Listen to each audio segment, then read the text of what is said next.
এখনো কল রেকর্ডে শেখ হাসিনা এই কথা বলে যে আবার যদি সুযোগ পাই তাহলে জামাত ইসলামী ছাত্র শিবিরকে দেখে নেব। তার মধ্যে বোঝা যায় জামাত ইসলামী ছাত্র শিবির হচ্ছে তাদের সবচেয়ে বড় শত্রু। আজ একটা কল রেকর্ড আপনারা নিশ্চয়ই একজন ওসির সাথে আওয়ামী লীগের এক নেতার কল রেকর্ড আপনারা শুনছেন। কারা দেখে হাত জাগান, কারা শুনেছেন? সেখানে জামাত ইসলামী ছাত্র শিবির ছাড়া তারা কাউকে টার্গেট করে নাই।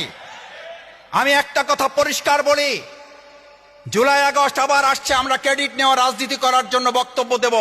আমি ক্রেডিট নেওয়ার জন্য এই বক্তব্য দিচ্ছি না। সাংবাদিক বন্ধুদের আমার কথায় ভুল বুঝবেন না। ওই কল রেকর্ডে পরিষ্কার আওয়ামী লীগের নেতা যখন ওসিকে কথা বলছেন, ভালো করে মনে রাখবেন জামাত ইসলামীর বীজ পর্যন্ত আমরা শেষ করে দেব, কারণ তাদের কারণে আমাদের পতন হয়েছে। পৃথিবীর একজন শ্রেষ্ঠ ইসলামিক স্কলার, তাকে জিজ্ঞেস করা হয়েছিল, তার কাছে জানতে চাওয়া হয়েছিল আমি কি করে বুঝবো আমার প্রকৃত শত্রুকে, আমি কি করে বুঝবো দেশের কল্যাণে কে আসলে কাজ করে, আমি কি করে বুঝবো যে প্রকৃত টার্গেট আমাকে কাকে নিতে হবে, ভালো দল কোনটা বা বুঝার উপায় কি?